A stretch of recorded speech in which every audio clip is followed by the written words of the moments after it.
Recording a need. We're in the Service Transactions sub-tab.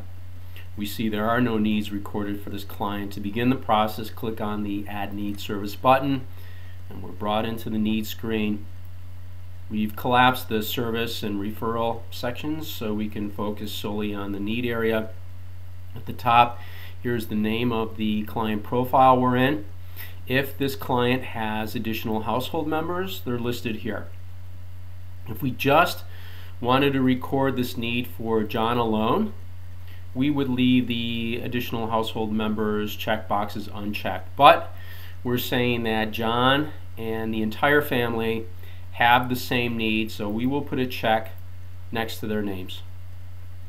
Here's where the need information begins. Date set. This is the date that the need was diagnosed or determined. Provider. Which provider diagnosed the need? We're going to pretend that today the Does are at the health clinic, and it's the health clinic performing the need diagnosis. So we're going to specify them as the provider. Need diagnosis section. What is this need that we've been talking about? Here's where we're going to record what it is.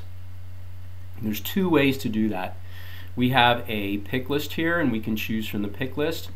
Or the second way is by clicking on this lookup link, and that brings us to the Ayers taxonomy, and we're going to talk about the Ayers taxonomy in the next video. So let's focus just on this pick list here. This is called the Need Quick List, and it's a list of your provider's most commonly diagnosed needs.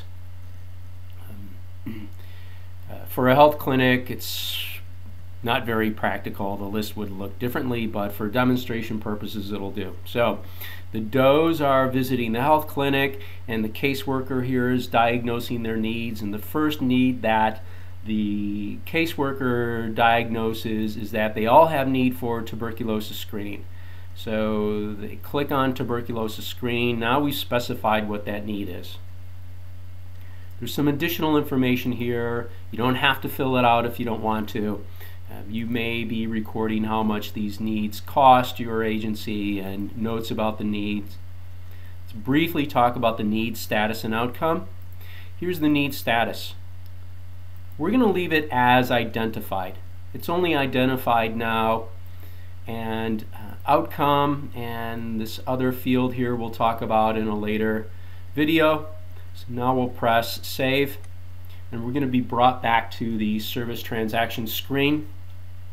And here for John, we see that he has a need for TB screening and the date that it was set, and the status is identified. Here's the caseworker that diagnosed the need. Provider updating and need provider.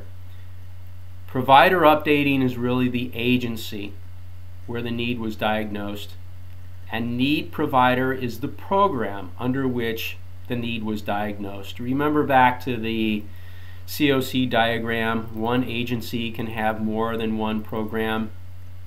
So getting back to Service Point, here's the agency, and here is one of the programs. Okay. Yes, we see that this need information was recorded for John. Is the same thing true for Jane and Janie?